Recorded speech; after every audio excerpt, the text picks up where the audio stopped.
She turned our nursery into his office again. The same yellow walls we'd painted together last spring now held his corporate awards and framed law degrees.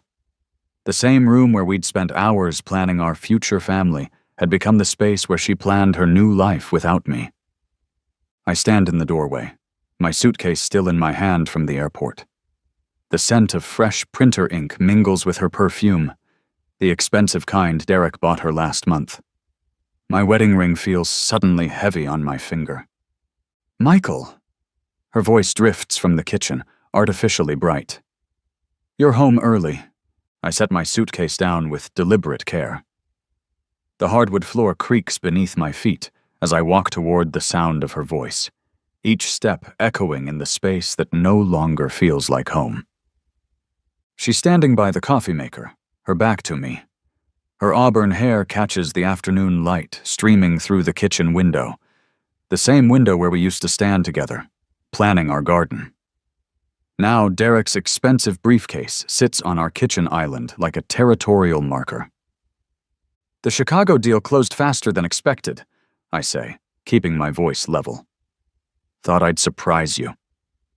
She turns, and I catch the flash of panic in her green eyes before she forces a smile. "That's wonderful, honey. Derek just stopped by to pick up some files. He's in the shower." As if summoned by his name, the sound of running water echoes from upstairs, in our master bathroom, where he's using our towels, our soap. The metallic taste of betrayal floods my mouth. "Files," I repeat, letting the word hang in the air. "For his new practice." Her hands tremble as she pours coffee into 2 mugs, her favorite set, the ones we bought on our honeymoon in Italy. He's starting his own firm. I've been helping him organize. I notice the second mug, the way she automatically reaches for 2 of everything now. The small betrayals that cut deeper than the obvious ones. "In our nursery," the coffee maker hisses, filling the silence. Sarah's face crumbles for just a moment before she rebuilds her mask. "We weren't using the room anyway," she says, the words tumbling out too fast. "It seemed practical. Derek needed space to work, and we can always convert it back when..." "When what?" I step closer, catching the lingering scent of his cologne on her clothes. Expensive, musky, nothing like the simple aftershave I've worn for 10 years. "When we decide to have children, when we finally start the family we've been planning since we got married?" Her laugh sounds broken. "Michael, be realistic. We've been trying for 3 years. Maybe it's time to accept that some things aren't meant to be..." The water upstairs stops running. Heavy footsteps cross the ceiling above us, heading toward our bedroom. My jaw clenches as I imagine him selecting clothes from the dresser, maybe even borrowing my shirts. "Some things?" I echo. "Like our marriage?" Before she can answer, Derek appears at the top of the stairs.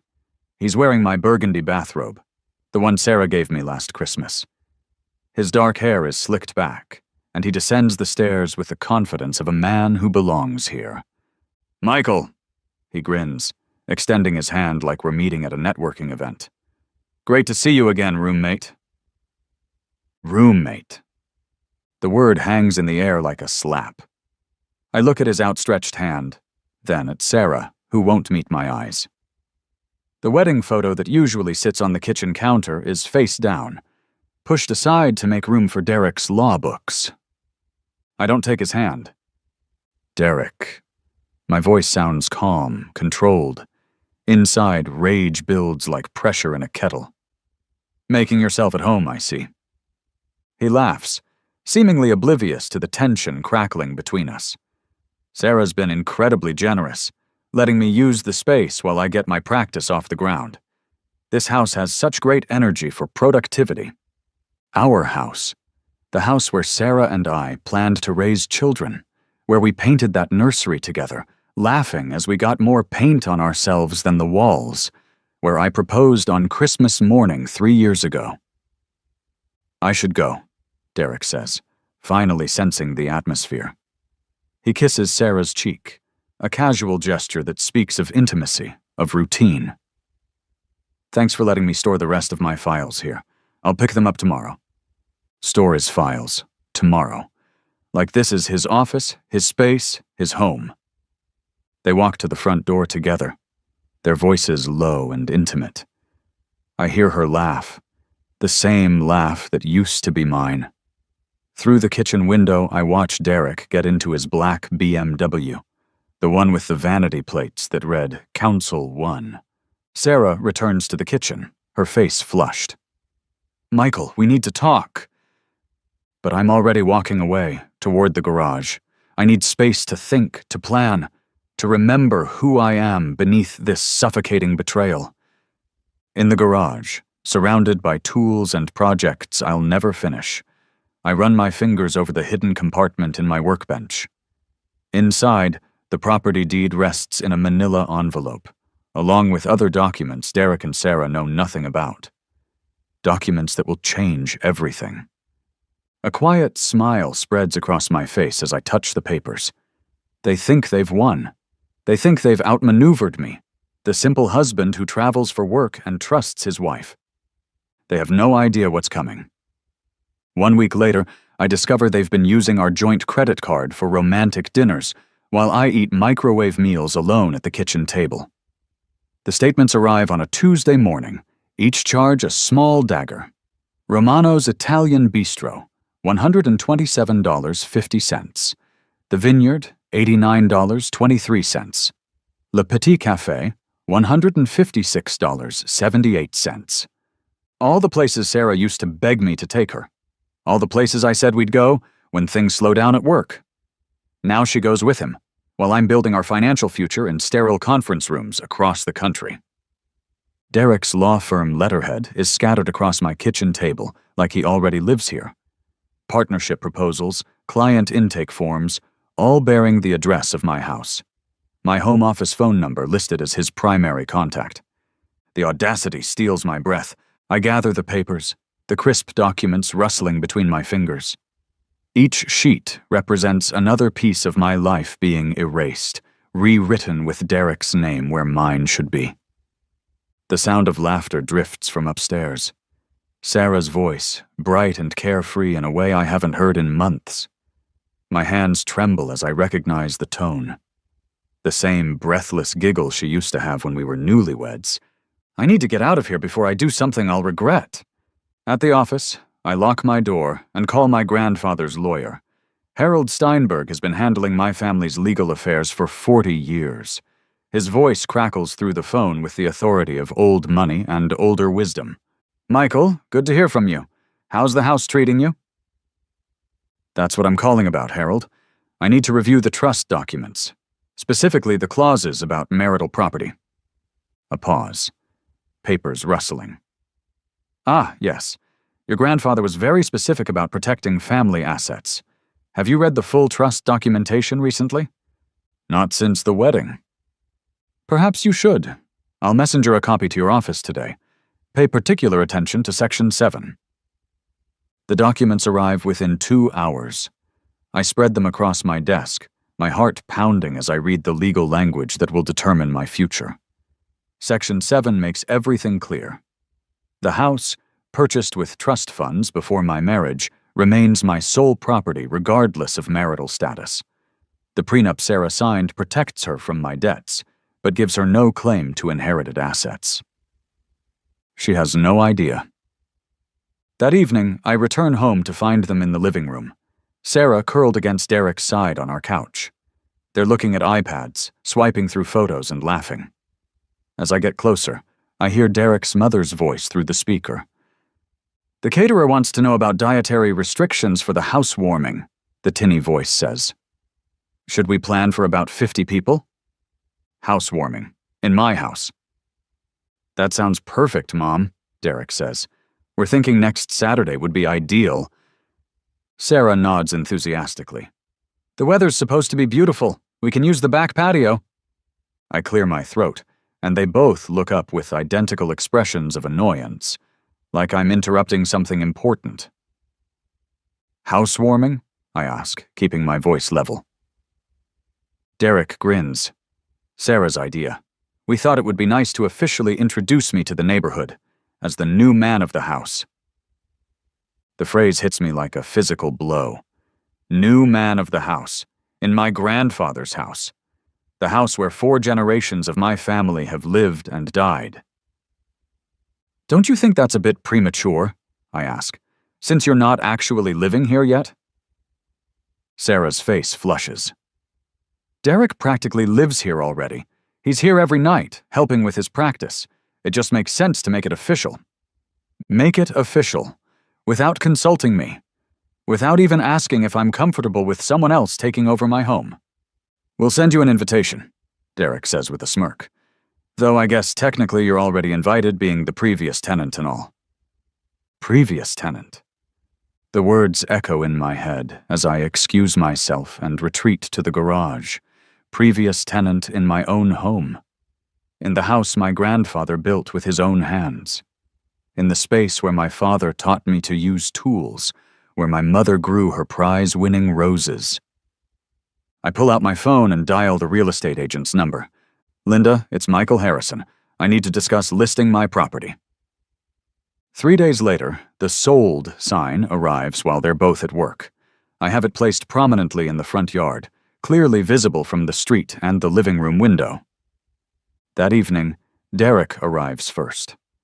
I watch from the kitchen window as he pulls into the driveway, his BMW gleaming in the late afternoon sun. He's reaching for his briefcase when he notices the sign. His face goes white.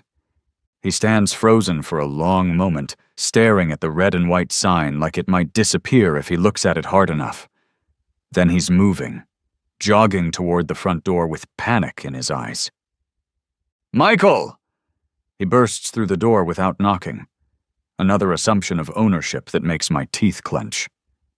What the hell is that sign doing in the yard? I look up from my laptop, where I've been reviewing closing documents. Which sign would that be? Don't play games with me. The sold sign. What did you do? I sold the house. I keep typing, not looking at him. The closing is in 2 weeks. His mouth opens and closes like a fish gasping for air. You can't just sell the house. Sarah lives here. I'm moving my practice here. We have contracts, agreements. Do you? I finally look up, meeting his gaze. Show me a lease. Show me any legal document that gives you the right to operate a business from my property. Your property? His voice cracks. This is Sarah's house too. Actually, it's not. The front door opens, and Sarah walks in carrying grocery bags. She sees Derek's face first, then follows his gaze to me. What's wrong? She asks, setting the bags on the counter. Derek, you look like you've seen a ghost. He sold the house, Derek says, his voice barely above a whisper. Sarah laughs. That's ridiculous. Michael wouldn't. She stops, seeing my expression. Michael, tell him that's ridiculous. I close my laptop and stand up. The closing is in 2 weeks. You'll both need to be out by then. The silence stretches between us like a wire ready to snap. Sarah's face cycles through disbelief, anger, and finally fear. You can't be serious, she breathes. This is my home, our home. Check the deed, I say simply.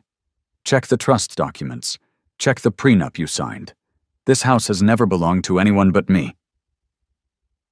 2 days later, I come home early from a client meeting to find them in our bed. The anniversary lingerie I bought Sarah last Christmas, red silk with delicate lace trim, clings to her body as she straddles Derek, her head thrown back in abandon.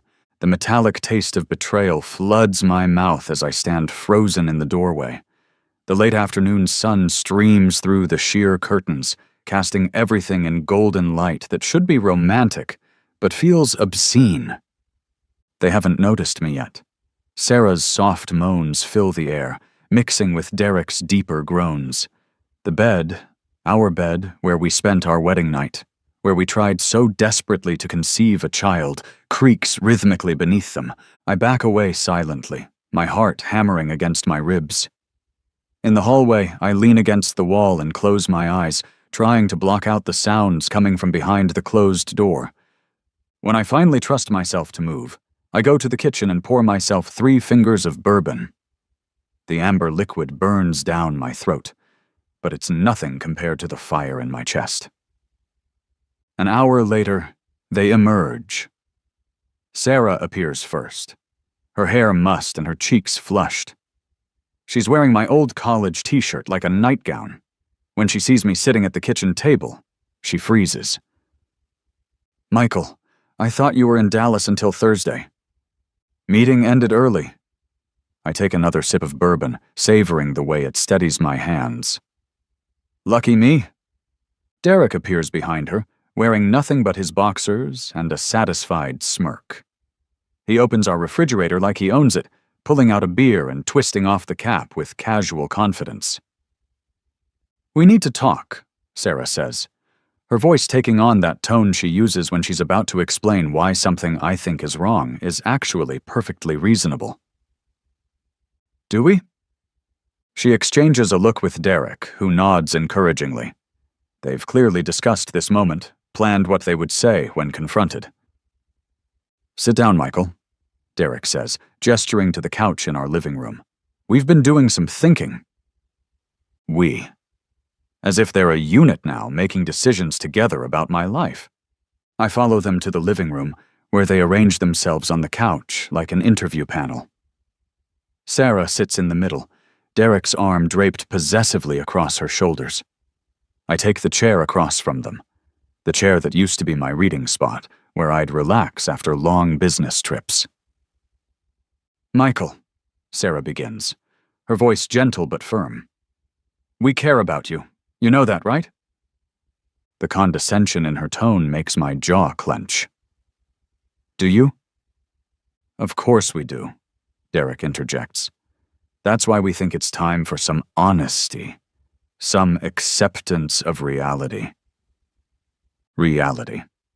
Their reality, where my wife belongs to another man and my house becomes his office. The thing is, Sarah continues, Derek and I have fallen in love. Real love, Michael. The kind of love that can't be ignored or wished away. And we think, Derek adds, that it would be healthier for everyone if you accepted that and moved on. Found your own place, started fresh. Started fresh. As if 15 years of marriage is something to be discarded like old furniture. Derek reaches into his briefcase and pulls out a manila folder. "I've taken the liberty of researching some nice apartments in your price range.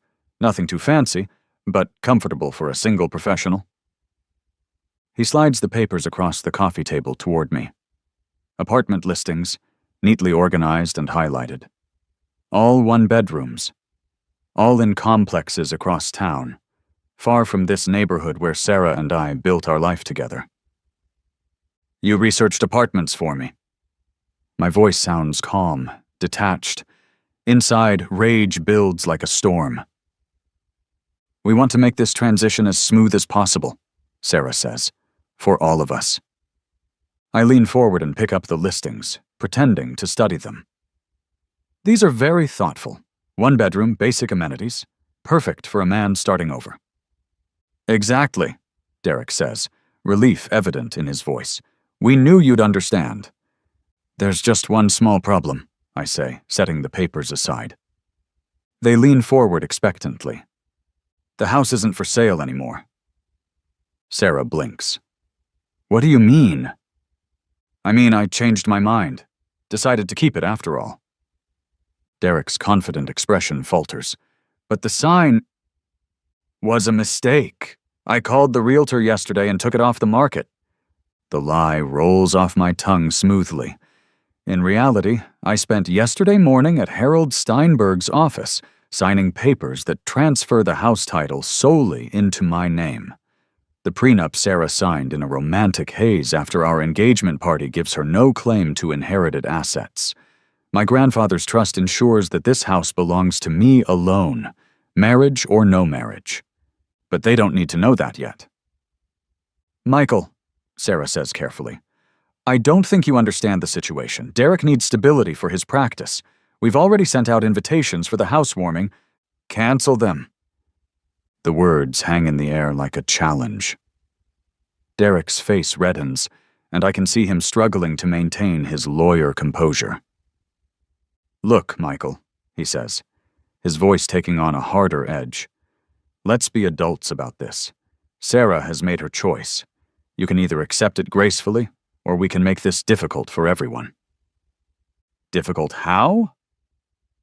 "Sarah has access to all your accounts, your credit cards, your savings. If you force our hand, we might have to freeze your assets until we can sort out a fair division of property. They've discussed this too, planned out how to financially devastate me if I don't cooperate with their takeover of my life." I stand up slowly, giving them my most reasonable smile.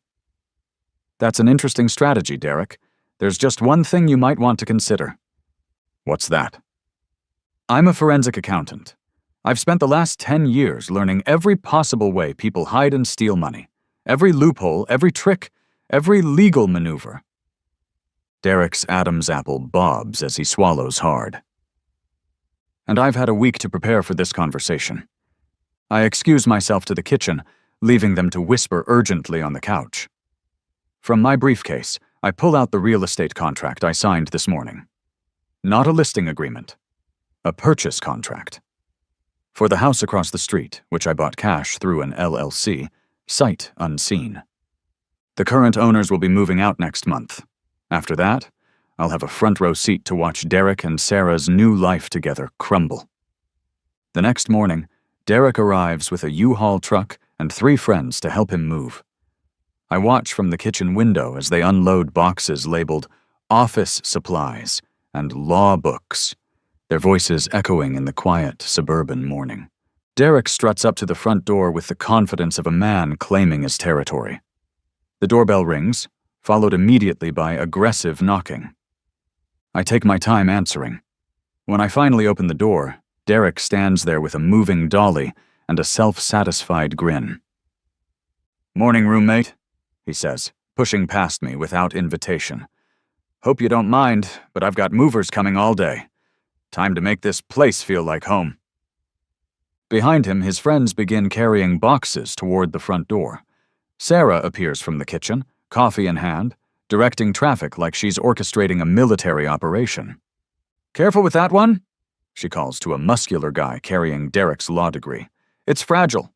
Derek surveys the living room with the air of a general planning a campaign. "We'll need to rearrange the furniture. This couch needs to go against the far wall to make room for my desk." My desk, in my living room. "Actually," I say, my voice cutting through the commotion, "there's been a change of plans." Everyone stops. The muscular friend freezes mid-step, Derek's law degree clutched in his hands. "What kind of change?" Derek asks, wariness creeping into his voice. I pull out my phone and show him the screen. It displays a text message from a locksmith. "New locks installed, keys ready for pickup." "I had the locks changed this morning," I announce. "For security reasons." Derek's face goes from confusion to anger in seconds. "You can't change the locks. I live here now." "Do you? Show me your lease." "I don't need a lease, Sarah. Isn't on the deed." I pull out the property documents, freshly notarized. "This house belongs solely to me, has since before we were married. The prenup Sarah signed specifically waives any claim to inherited property." Sarah's coffee mug slips from her fingers, shattering on the hardwood floor. Hot coffee splashes across her bare feet, but she doesn't seem to notice. "That's impossible," she whispers. "We've lived here together for 10 years. "You've lived here as my guest. Legally speaking, you've been a tenant at will, both of you." Derek's lawyer training kicks in. His eyes narrow as he processes the implications. "Tenant at will means I can terminate your tenancy at any time, for any reason, with proper notice." I reach into my briefcase and pull out official-looking documents. "Consider this your 30-day notice to vacate." The papers flutter to the floor as Derek's hands shake with rage. "You son of a bitch. We had an understanding." "We had nothing." I step closer, lowering my voice so only he can hear. You seduced my wife, took over my home and tried to steal my life, but you forgot one important detail. What's that? I actually own what you're trying to steal. Derek's friends look uncomfortable, shuffling their feet and avoiding eye contact. The muscular one still holds Derek's law degree, unsure whether to set it down or carry it back to the truck. There's been a mistake, Sarah says, her voice high and strained. Michael, we can work this out. We can all live here together until we figure things out. No. The word hangs in the air like a gavel strike. Pack your things, both of you. You have 30 days. Derek lunges forward, but his friends grab his arms before he can reach me. This isn't over, he snarls. I'll sue you for everything you have. I'll destroy you. I pull out my phone again and show him a different screen. Photos I took while they were in bed yesterday. Clear images of Derek's confidential client files spread across my kitchen table, mixed with cocaine residue and what appears to be evidence tampering for a high-profile case. Derek's face goes white as he recognizes his own handwriting on documents that could end his career. I'd be very careful about making threats, I say quietly. The Bar Association takes a dim view of attorneys who conduct illegal business from unlicensed premises. The fight goes out of him like air from a punctured balloon. His friends release his arms, and he staggers backward. How long have you been planning this? Sarah asks, tears streaming down her face. I look at my wife, my soon-to-be ex-wife, standing in the wreckage of her dreams.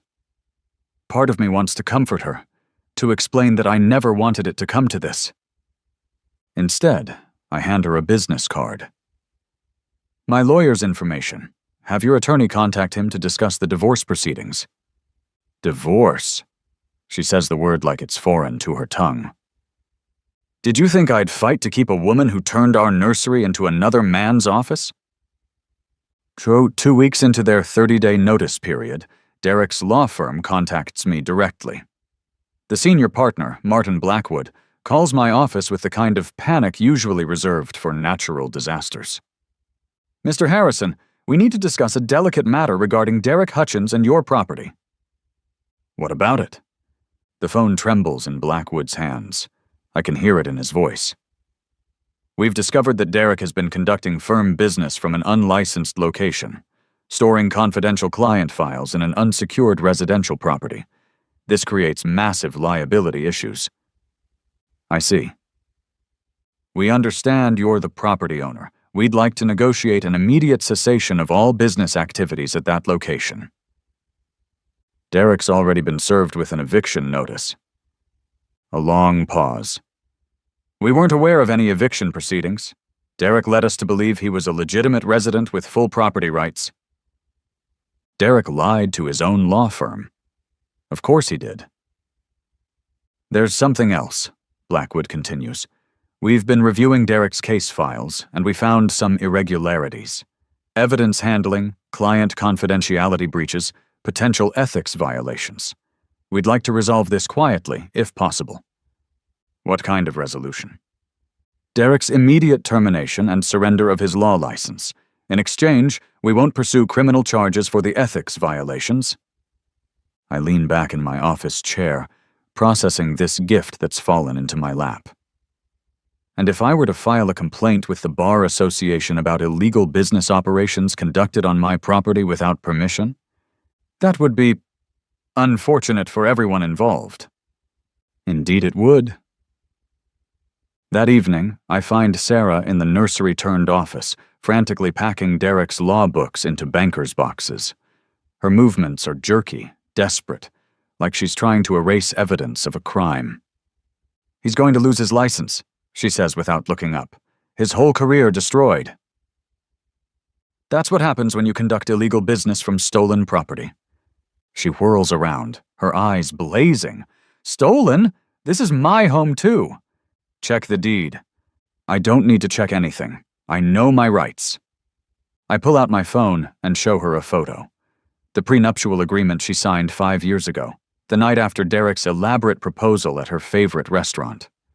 She was so happy, so in love, so eager to start our life together that she barely read the legal documents.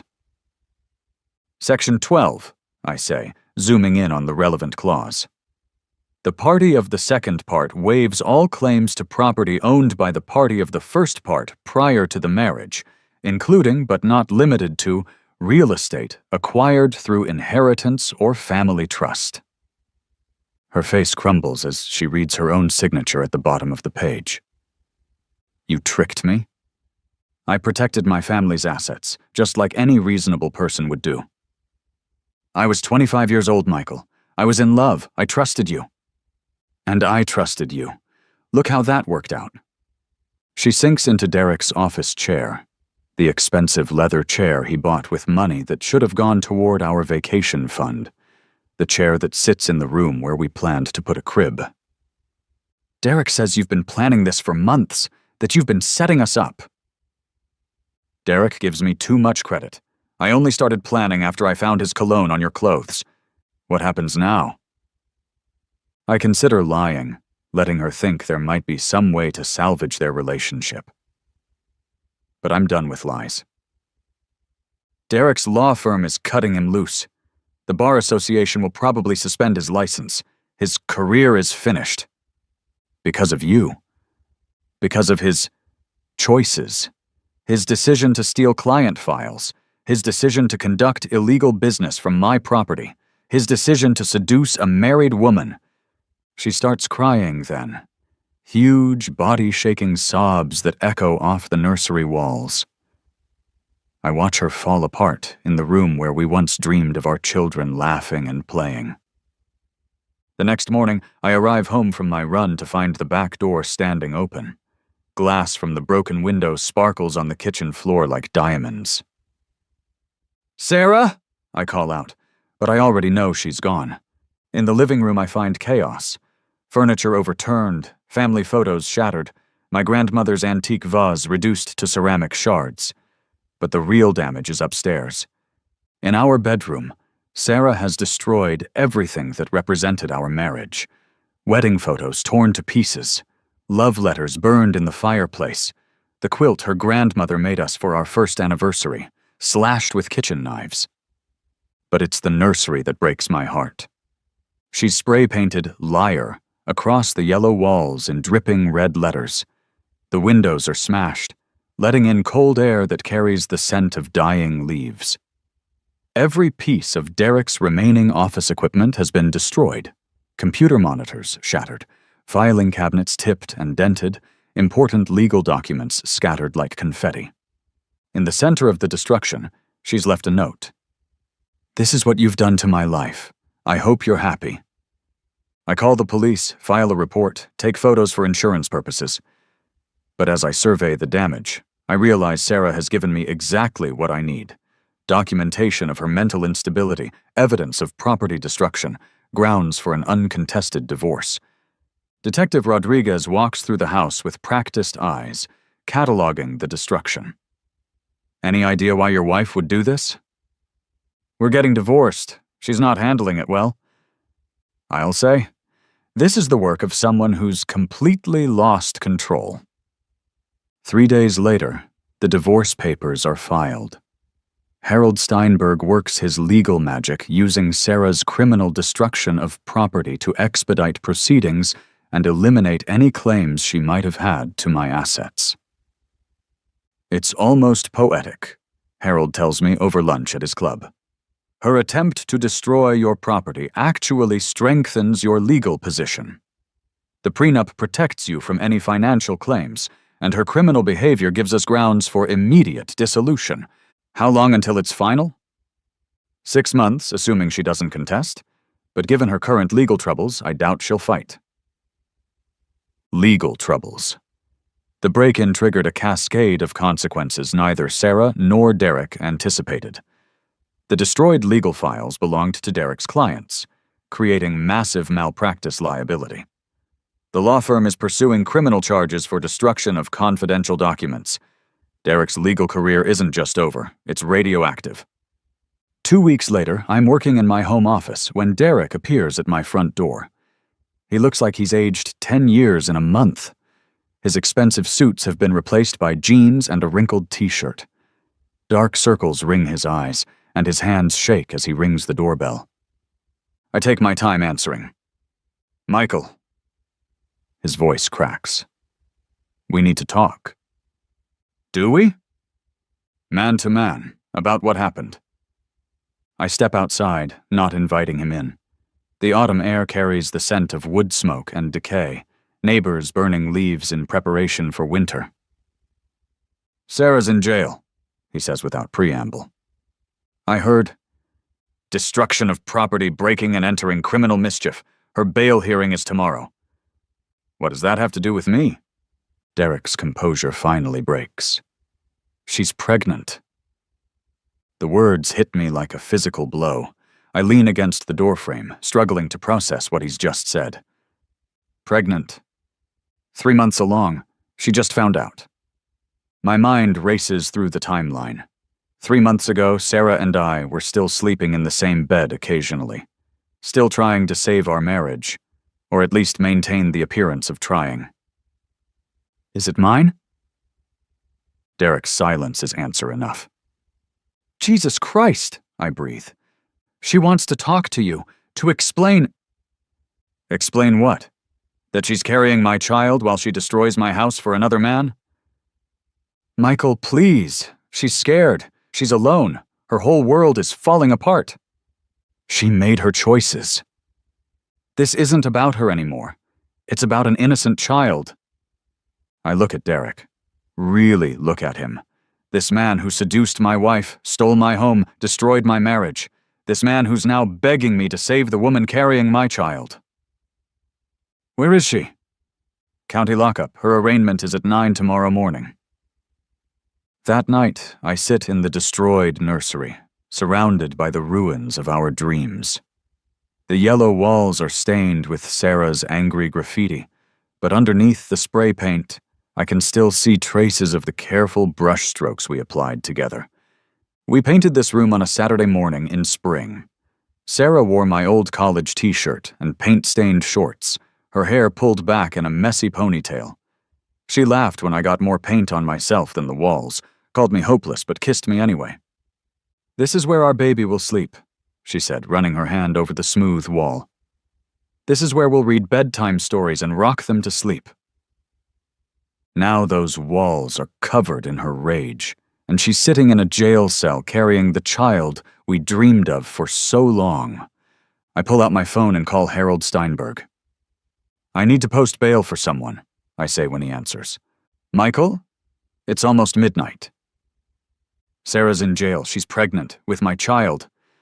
A long pause. Are you sure that's wise, given the circumstances? No, but it's the right thing to do. The county courthouse smells like disinfectant and despair.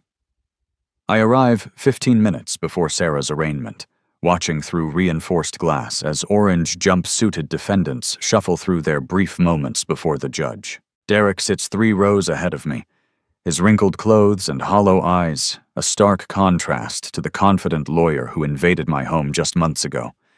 He doesn't notice me until I slide into the seat beside him. You came, he says, his voice barely above a whisper. I came for my child. When they bring Sarah out, I barely recognize her. The designer clothes and perfect makeup have been replaced by an orange jumpsuit and stringy hair. Her face is puffy from crying, and she moves like someone who's forgotten how to inhabit her own body. She scans the courtroom and freezes when she sees me. Our eyes meet across the space between us, and I see a flash of the woman I fell in love with 15 years ago. Vulnerable, scared, human. Then the judge calls her case. Sarah Michelle Harrison, you're charged with breaking and entering, destruction of property and criminal mischief. How do you plead? Her lawyer, a tired-looking public defender who's clearly handling too many cases, whispers something in her ear. Sarah nods mechanically. Not guilty, Your Honor. The prosecutor stands, shuffling through papers with practiced boredom. The state requests bail be set at $50,000. The defendant destroyed significant property belonging to her estranged husband, including confidential legal documents worth hundreds of thousands of dollars. Your Honor, the public defender interjects. My client is 3 months pregnant and poses no flight risk. She's lived in this community for 10 years and has no prior criminal record. Pregnant. The word echoes through the courtroom like a confession. I watch Sarah's hand drift unconsciously to her stomach, a protective gesture I remember from when we were trying to conceive. Bail is set at $25,000, the judge declares. Next case. That's it? 30 seconds to determine the immediate future of my unborn child. Outside the courthouse, Derek approaches me with the desperate energy of a drowning man reaching for a life preserver. Thank you for coming, he says. Sarah was terrified you wouldn't. Where is she staying? With her sister in Portland. Temporarily. Portland is 3,000 miles away. My child is 3,000 miles away. I'll post her bail, I say, but I want something in return. Derek's relief is palpable. Anything. Full custody when the baby is born. His face goes white. Michael, you can't. I can and I will. Sarah destroyed my property, violated the terms of our prenup, and committed multiple felonies. No judge is going to award custody to a convicted criminal with no income and no stable housing. She's the mother. And I'm the father, with a clean record, a stable income, and a home. The home that started this whole mess. The house that's become a battlefield, then a crime scene, and now potentially a nursery again. What if she contests it? With what lawyer? Derek, you're unemployed and facing your own criminal charges. Sarah's living on her sister's couch with felony convictions pending. I have Harold Steinberg and unlimited resources. Derek stares at the courthouse steps, watching other families navigate their own legal disasters. She really loves that baby already, he says quietly. She talks to it every night. The image hits me harder than I expected. Sarah, alone and scared, talking to our unborn child, promising things she can't deliver, apologizing for things the baby can't understand yet. I'm not trying to hurt her, I say, but I won't let my child grow up in chaos. 3 hours later, Sarah walks out of county lockup wearing the same clothes she was arrested in, paint-stained jeans and Derek's old law school sweatshirt. She looks smaller somehow, diminished by everything that's happened. Derek rushes to embrace her, but she stops when she sees me standing by my car. Michael. She approaches cautiously, like I might bolt if she moves too fast. Derek said you posted bail. I did. Why? Because you're carrying my child. Her hand moves to her stomach again, that same protective gesture. How do you know it's yours? The timeline. You've been with Derek for 2 months. You're 3 months pregnant. Tears pool in her eyes. I found out last week, after everything fell apart. After I destroyed everything. We need to talk. Not here. I suggest the coffee shop where we had our first date 15 years ago. Neutral territory, public enough to prevent a scene, familiar enough to remind us we were once something other than enemies. Sarah orders herbal tea, a small concession to her pregnancy that makes the situation feel suddenly real. I stick with black coffee, needing the caffeine to navigate this conversation without losing my temper. I never meant for any of this to happen, she begins, her voice barely audible over the cafe's ambient noise. Which part?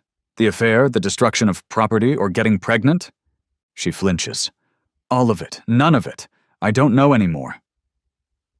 Tell me about Derek. What do you want to know?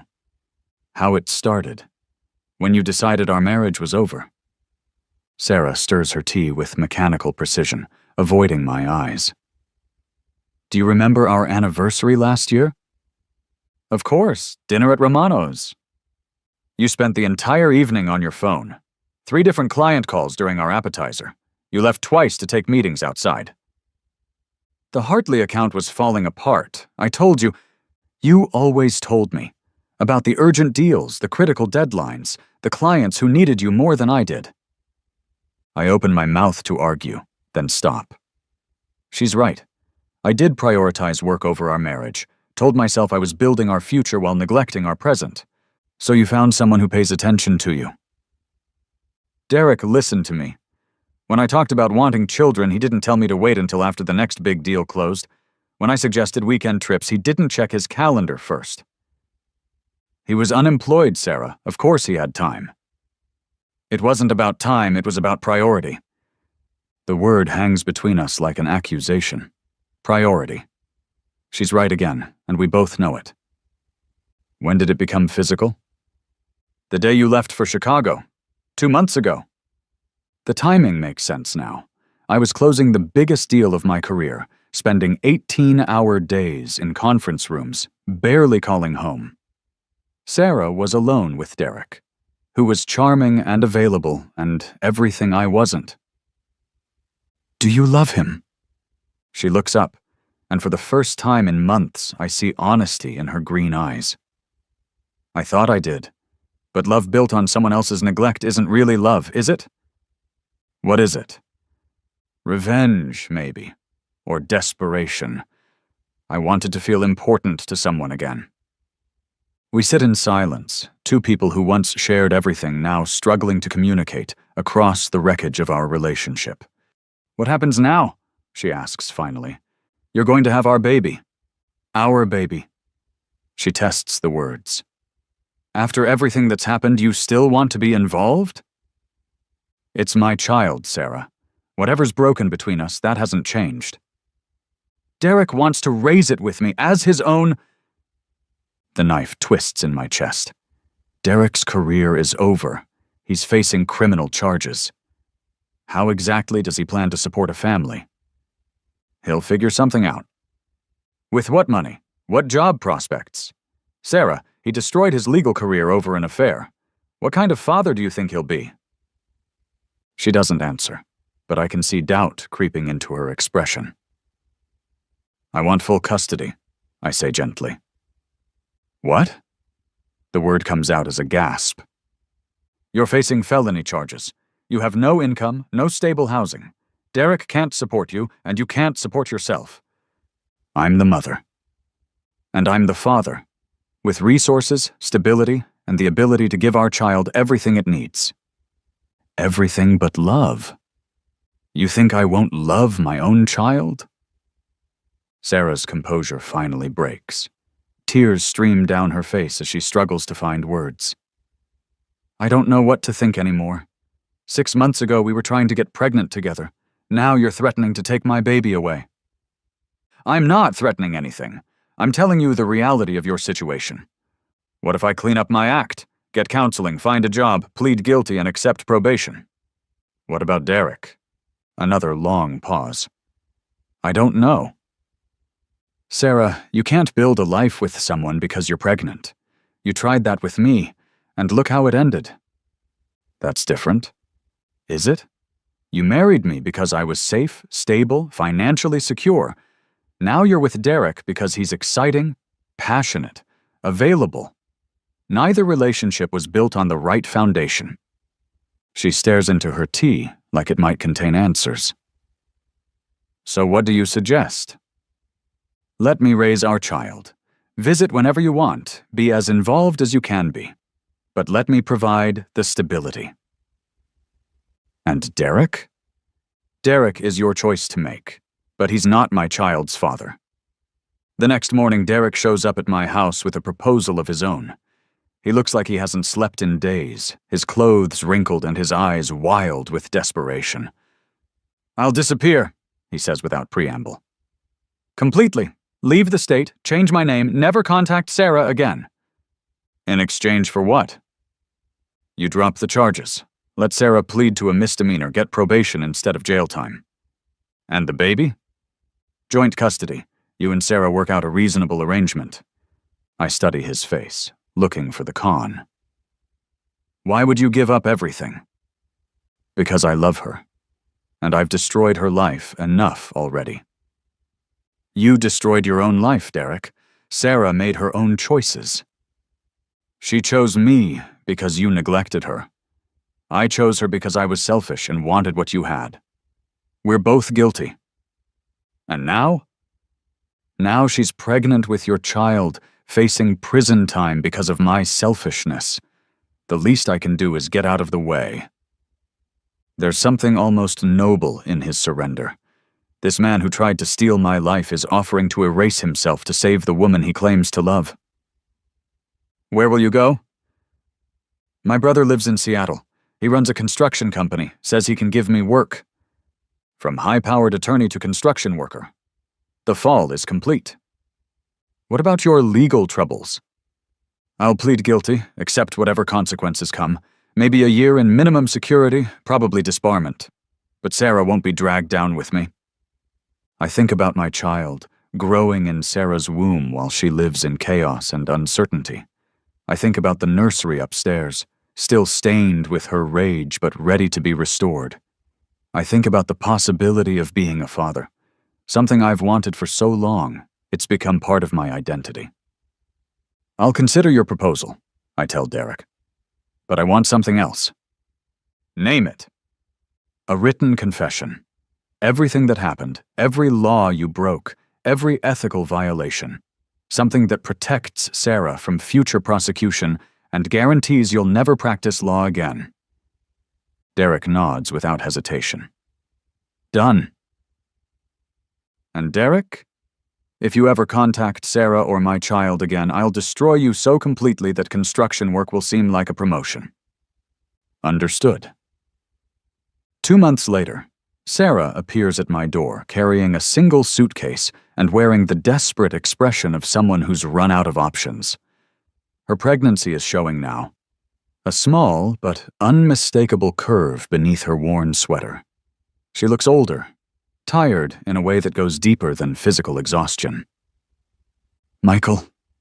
Her voice is hoarse, like she's been crying. Can we talk? I step aside to let her in, noting how she moves carefully, protectively. The house has been restored since her destructive rampage. New windows, fresh paint, the nursery converted back to its original yellow warmth. Derek's gone, she says without preamble, settling onto the couch with the cautious movements of early pregnancy. He left for Seattle last week. I know. You know? He kept his word, confessed to everything, took full responsibility, disappeared completely. Very noble, considering. Sarah's laugh sounds broken. Noble. That's one word for it. I sit across from her, maintaining distance but close enough to see the dark circles under her eyes, the way her hands shake slightly as she smooths her sweater over her belly. How are you feeling? Physically? The morning sickness is getting better. Emotionally? She shrugs. I'm pregnant, unemployed, facing probation, and living in my sister's guest room. How do you think I'm feeling? What do you want, Sarah? She reaches into her purse and pulls out a handwritten letter, the pages worn soft from handling. I wrote this for you. For us. For the baby. I take the letter, but don't open it immediately. What does it say? That I'm sorry, that I was wrong about everything, that I want to try again. The words hit me like a physical blow. Try again? For the baby's sake. Michael, we created this child together. We can raise it together. After everything that's happened? Because of everything that's happened. I know what it's like now to lose everything that matters. I know the difference between love and infatuation, between stability and excitement. I unfold the letter, scanning her familiar handwriting. 3 pages of apologies, explanations, and promises. Words about second chances and family and the child growing inside her. You destroyed our home, Sarah. You chose another man over our marriage. You committed felonies that could have sent you to prison. I know. Tears stream down her face now. I know I ruined everything, but people change, Michael. People learn from their mistakes. Some mistakes can't be undone, but some can be forgiven. She slides forward on the couch, reaching for my hands. Her skin is soft, familiar, carrying the faint scent of the vanilla lotion she's used since college. "I'm carrying your child," she whispers. "Our child. The baby we tried for so hard for so long. Doesn't that mean something?" "It means everything, to me." "Then let's be a family, real parents, together. I'll do whatever it takes. Counseling, therapy, probation. I'll spend the rest of my life making this up to you." I look at her, really look at her. The woman I married, the woman I loved, the woman who shattered my trust so completely I still feel the pieces cutting me from the inside. "What about Derek?" "Derek was a mistake, a fantasy born out of loneliness and neglect. You're real, Michael. You're the father of my child." "Our child." "Our child," she agrees.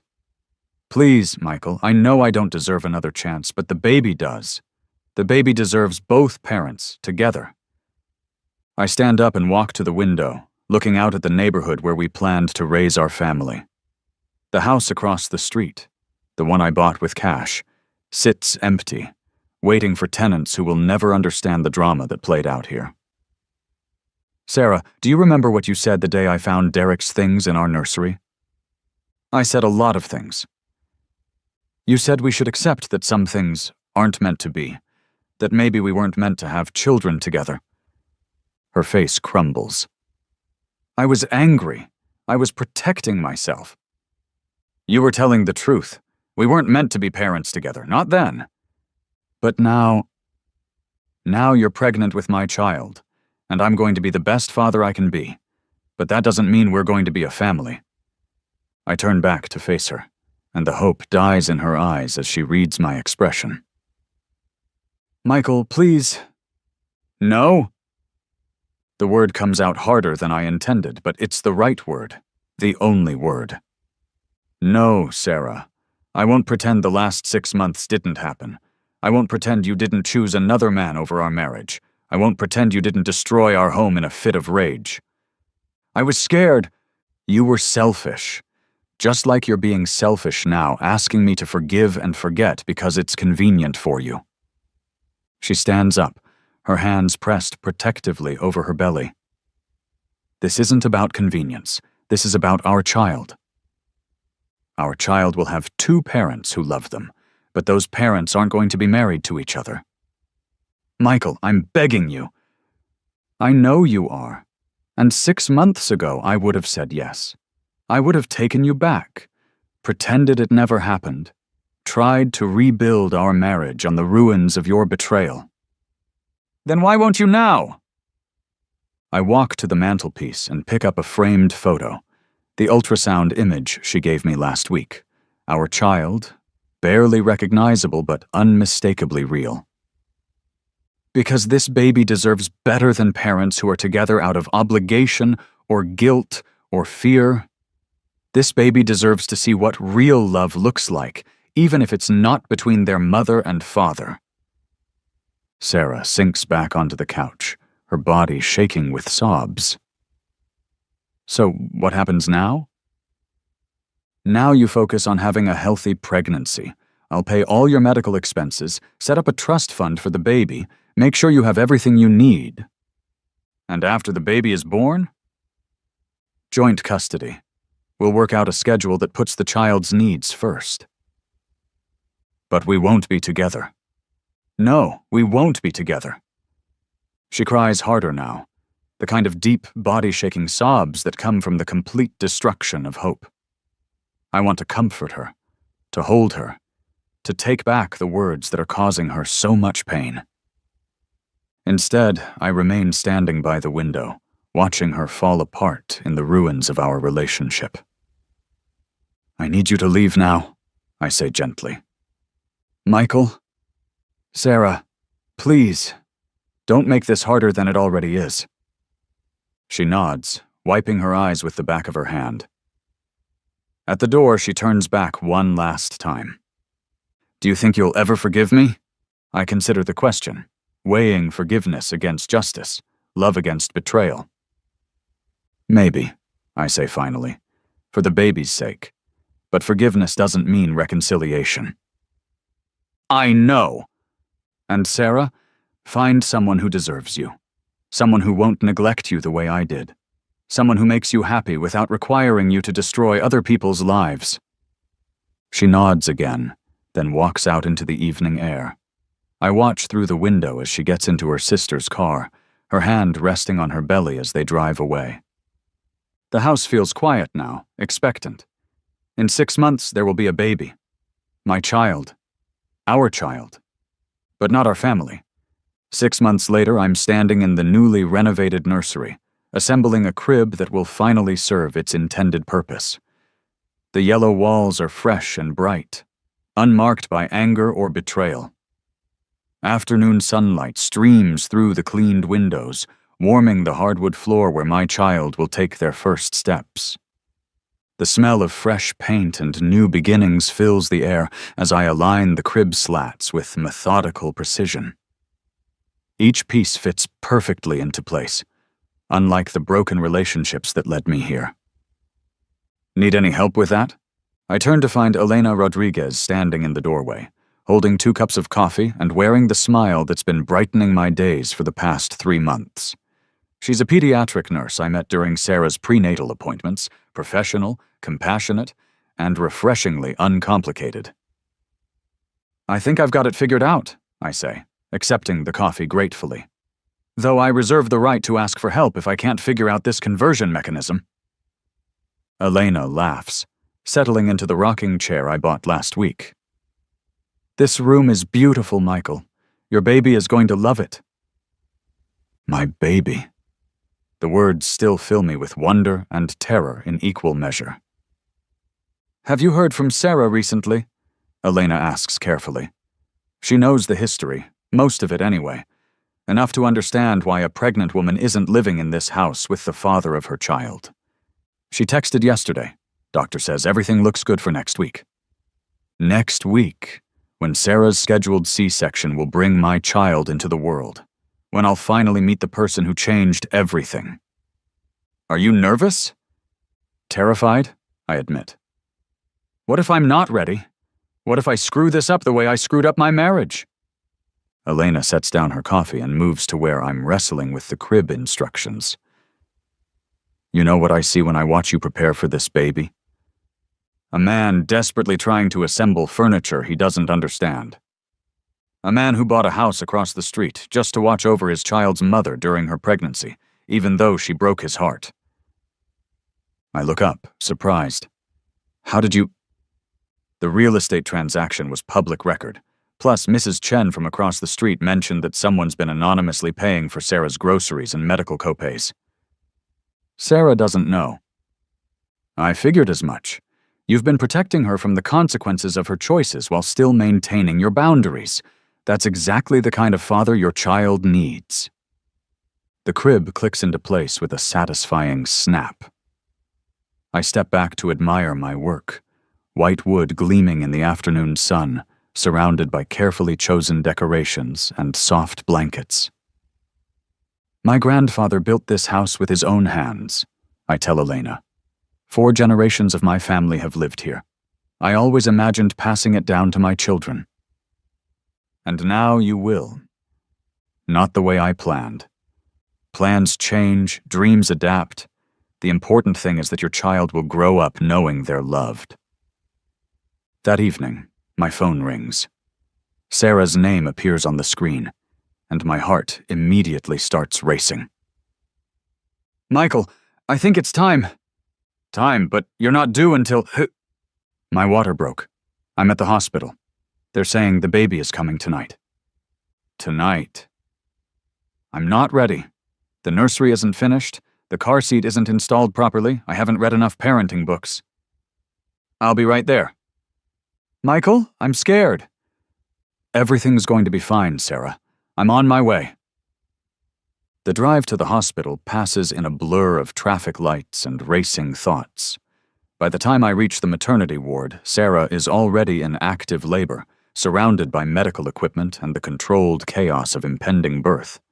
You made it, she says, her face pale but determined. I was afraid you wouldn't get here in time. I wouldn't miss this. The next 6 hours pass like a surreal dream. Sarah labors with fierce determination, while I hold her hand and offer what comfort I can. We're no longer husband and wife, but in this moment we're united by something larger than our broken relationship. At 3:47 IBOM, our daughter enters the world with a cry that echoes through the delivery room like a declaration of independence. She's perfect, the doctor announces, placing our child on Sarah's chest. Completely perfect. I stare at this tiny person we've created, red-faced and screaming, with Sarah's dark hair and what might be my stubborn chin. Love hits me like a physical force, overwhelming and absolute. "Hello, beautiful," Sarah whispers to our daughter. "I'm your mommy." She looks up at me, tears streaming down her face. "Do you want to hold her?" I take my daughter with trembling hands, marveling at how something so small can weigh so much. She stops crying the moment I speak to her, her dark eyes focusing on my face with startling intensity. "Hi there, Emma," I say, using the name we agreed on months ago. "I'm your daddy." 3 days later, I bring Emma home to the yellow nursery. Sarah is staying with her sister for the first month, giving both of us time to adjust to our new roles as co-parents rather than partners. Elena helps me navigate the terrifying first night, teaching me about feeding schedules and diaper changes and the mysterious art of swaddling. Emma sleeps peacefully in her crib while I lie awake, listening to every breath and wondering how such a small person can change everything so completely. "You're going to be a wonderful father," Elena tells me as we watch the sunrise through the nursery window. "How can you be so sure?" "Because you've already chosen to put her needs first, even when it meant giving up what you wanted." "What I wanted was a family." "You have a family. It just looks different than you expected." 2 months later, Sarah and I meet for coffee to discuss custody arrangements. She looks healthier now, more like the woman I married 15 years ago. Motherhood suits her.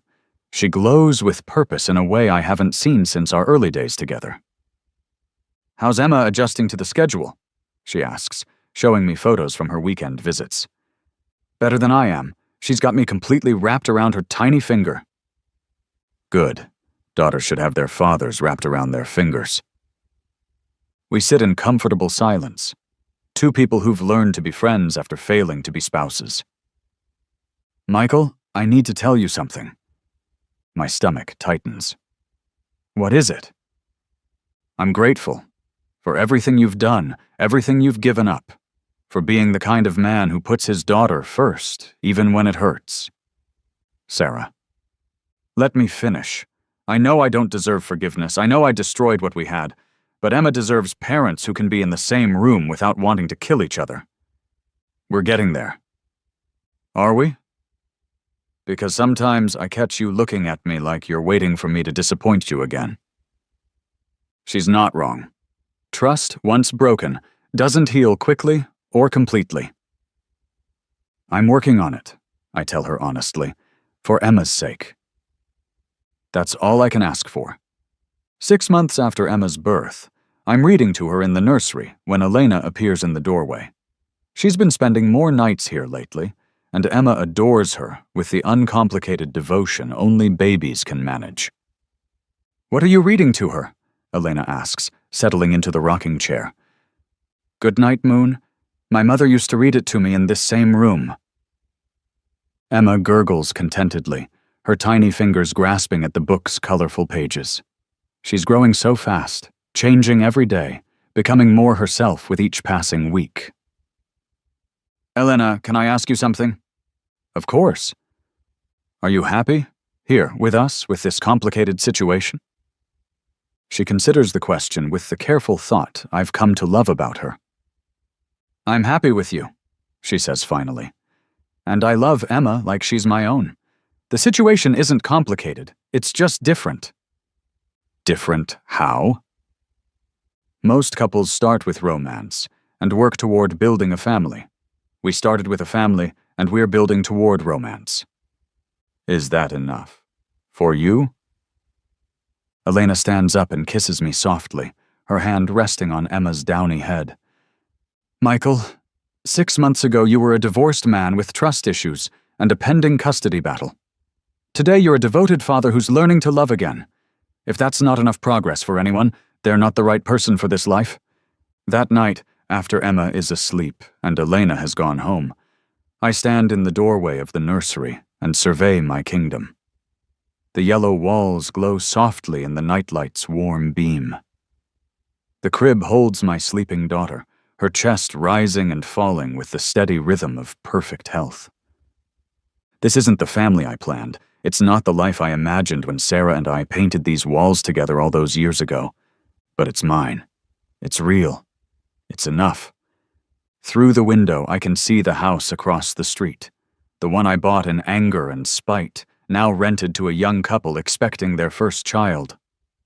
Sometimes I catch them painting their own nursery, laughing as they get more paint on themselves than the walls. The circle continues. Love, betrayal, heartbreak, healing. New beginnings growing from the ashes of old endings. I turn off the nursery light and close the door softly. Tomorrow, Sarah will come for her weekend visit with Emma. Elena will probably stay for dinner, the three of us navigating the delicate dance of modern family dynamics. It's not perfect, but it's peaceful. And after everything that's happened, peace feels like the greatest victory of all.